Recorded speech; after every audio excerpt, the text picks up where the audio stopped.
All right, everyone, now it's time for a moment that many have been waiting for. Trump is officially in for 2020. That is, he will seek the renomination of the Republican Party. And by the way, I mean, he's going to get it.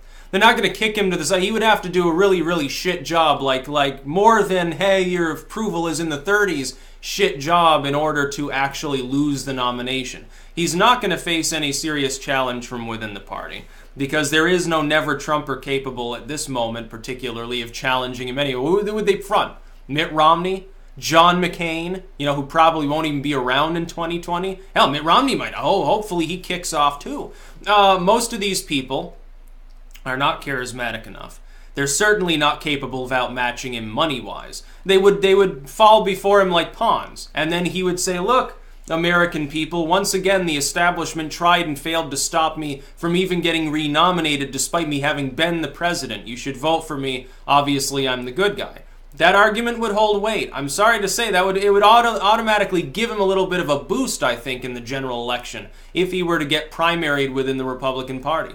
I think it would actually be a strength for him. Most of the core fans go wild. They're like, hell, I'm right back on the Trump train. Good luck getting me back off. He's got other advantages, though, come 2020, when we look at it. The Democratic Party is broke. Going into the midterms, if they don't do a stellar job, how are they even going to convince a lot of those corporations and banks to really bother opening their wallets? No, they're going to sit and bide their time and wait until they see a Democrat who they think is ready to challenge the Republican Party, which is nowhere near as weak as people think. Look, they control the House, the Senate, most of the states, legislature and governor seats, and the presidency. Going into the midterms, while it's likely that they suffer some attrition in the House, they're probably going to retain the Senate. They might even expand their lead. They may expand their lead in the House for all anybody knows. They're not going to suffer at the state level, and they'll still hold the presidency. What's weak about that? The Democrats don't have anything. If the Republicans are weak, the Democrats are a total ghost at that point. He's got other advantages as well. This is why I give him, at the moment, I would give him a 75% chance of victory if the election were held anytime soon. The Democrats don't have an actual candidate to field. They don't have any nice, charismatic individual who can unite the party. They are a schismed party. The Republicans aren't. The never-Trumpers have basically died down and are trying their best to at least tolerate Trump. They'll stand in his way in Congress. Otherwise, they don't come out and insult him anymore now, do they? It's been a while since Mitt Romney came out and said Donald Trump is off kilter.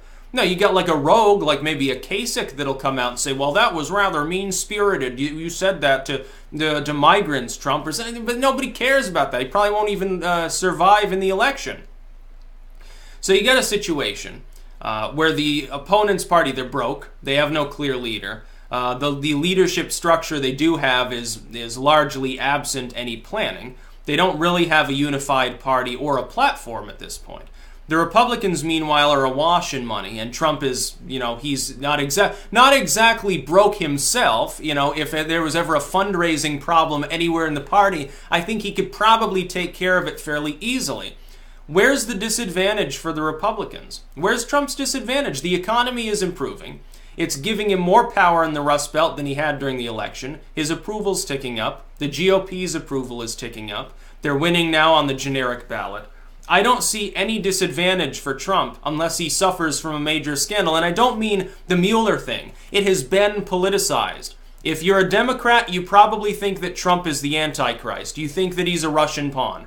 If you're a Republican, you probably think that Mueller is a deep state agent. If you're somewhere in the middle, you probably don't care that much about it anymore. It's boring because he's obviously not going to get indicted. He's not going to get the Democrats' dream of getting rid of Trump outside of the ballot box is dead. That was their chance. Their chance to stop Trump was through the Mueller probe. Mueller didn't find anything. Trump is going to have a field day probably after midterms once Mueller has to come out and say, hey, we found no evidence of wrongdoing. He's going to have a field day. He's going to go into 2020 soaring on a high economy, higher wages, good jobs reports, and the fact that generally with foreign policy, at this point, centrist Americans, I think, are beginning to really shun the concept that we have to work nicely with the European Union, which was a big thing at first. It was like, well, he's pissing off our allies. Yeah, well, allies don't constantly stab you in the back. By the way, just as a quick aside, I wonder if anyone remembers the time Merkel was mad at Obama for spying on her personal cell phone. Oh, that wasn't a major scandal. That didn't piss off one of our allies, so-called. Meanwhile, a report comes out, I think the other day, it was in German, so I don't speak German, so I can't vouch for the content, but it appeared to indicate that most of the German military was so ill-equipped that most of their machines weren't even functional. Like, they're not even capable of functioning. They've got no operative submarine, apparently, so it's going to be problematic, when the Third World War hits. When Merkel goes, Fourth Reich mode, it's going to take some planning. So you might want to hold off and reindustrialize your military. It might be a thing you need to do first. Donald Trump, going into the next election, would be a very strong candidate. People can say, well, he's pudgy. He said grab her by the pussy. He said unkind things. He's brash. No shit, it's Donald Trump. Nobody's surprised. You can clutch your pearls, be a moralist, and act like you're offended. Most of the Democrats are not really offended. They're just keeping up with the Joneses. The problem with that is that they've already hit peak outrage. That means that you have to have several more years of manufactured outrage in order just to keep up that peak level, which will decline slowly anyway.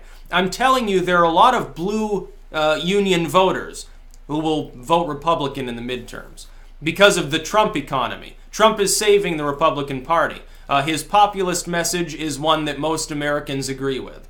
His low tax message is something that even if you don't agree with it, you still appreciate the extra money. At least it's a break-even point. Oddly enough, the higher echelons of wealth get less of a tax break. People at the lower end, like me, looking at it, save thousands of dollars. Thanks, Trump. That's really nice. Yeah, that makes me more likely to vote for him. I'm sorry. It boils down to it's the money, stupid. Yeah, that's the way a lot of people function. Why the hell would I want to pay more when the government just uses it to bomb small children in Yemen anyway? I'm not going to voluntarily pony up more money. No, screw yourselves. As little as I can pay him as possible is perfect. I'd rather I'd rather buy something that I need than buy something Uncle Sam thinks that it needs. 99% of the time it doesn't actually need it. The wall is a good idea. It's a winning strategy. Phase 1's already drawing to a close. Phase 2 begins now. He's going to start renegotiating with DACA. The Democrats can back off negotiating. They're the ones that are getting blamed for it, though. It's not hurting Trump's approval. His approval's ticking up, despite the fact that supposedly he's the one stalling on DACA. No, what that means is that the media is very, very upset that Trump didn't simply give in, reauthorize DACA and say, okay, forget all this wall stuff I campaigned on. Nobody cares anymore. Like, it's the current year. We don't need border security. That's what they wanted him to do. And so they're mad at him for not doing so. Trump, by the way, is maintaining his decent level of approval despite the fact that he's openly antagonistic towards the entire media complex. Showing again, by the way, by 2020, the cable news and terrestrial radio media will have less power than it has today. At the rate that they're in decline, millions and millions of Americans will have turned them off by then. They'll have cut the cable. Who listens to radio? I mean, if you're listening to the radio in the car, it's probably not political chat. It's probably music. If you're listening to political chat, it's just droning in the background to relax you while you drive. Oh yeah, I commute to work. I listen to this program that's got this really, really stereotypical right-winger and left-winger, and they just argue all the time. It's pretty funny. You should listen to it. What were they talking about? I don't know. I don't absorb any of it. It's just background noise. It's the way people use their TVs too. So I would look at it. And I would say Trump has a big advantage. And right now, if you were to ask me, I would be tacitly aboard the Trump train for 2020, yes. Despite the fact that he's got several strikes against him on the Syrian attack on the airbase and also on guns. So far, the benefit outweighs the cons. He might get stopped by the NRA on gun control anyway, so it might not even be an issue. He hasn't made further overtures in Syria, although we've got that North Korea chemical weapons report, which, by the way, is probably bullshit. He hasn't done anything to lose my vote. He has, however, given me free money and improved the overall economy of the United States, which is good. When I'm marketing books, people have to have money to buy my books. In a roundabout way, having a good economy in general, even if it doesn't directly affect me, I don't have stocks or anything, yeah, it helps, because then other people are more confident. Maybe they're investing more. They're buying more, leisure items, like a book. Buy my books. It's great. Maybe have more money to do that now. Give me your tax returns in the form of book proceeds. I'm just joking, but you understand what I mean. I would give him a 75% chance of victory, and it might go up. If the economy keeps improving, if the economy keeps improving at this clip, he wins Pennsylvania again. He wins Michigan again. He probably grabs Wisconsin again. Where are the Democrats exactly going to stop him? Are you going to try to retake Florida? I don't know that that's going to happen either. Are you going to go after the Mid-Atlantic? Oh, yeah, we can win North Carolina again this time. You know, sorry we insult all the American voters, but, you know, these wedge issues are really great stuff. By the way, you're probably not even going to have a female candidate to lord the glass ceiling argument over people. That's going to be really funny. Trust me, the Democrats will manage to alienate either the Rust Belt working class Democratic voters or the far left. They will alienate one of the two. The party will be more schismatic. They will probably still be broke at the time. They're not raising any money. It doesn't make any sense. Trump's already out there, you know, getting proceeds, still selling his MAGA hats and stuff.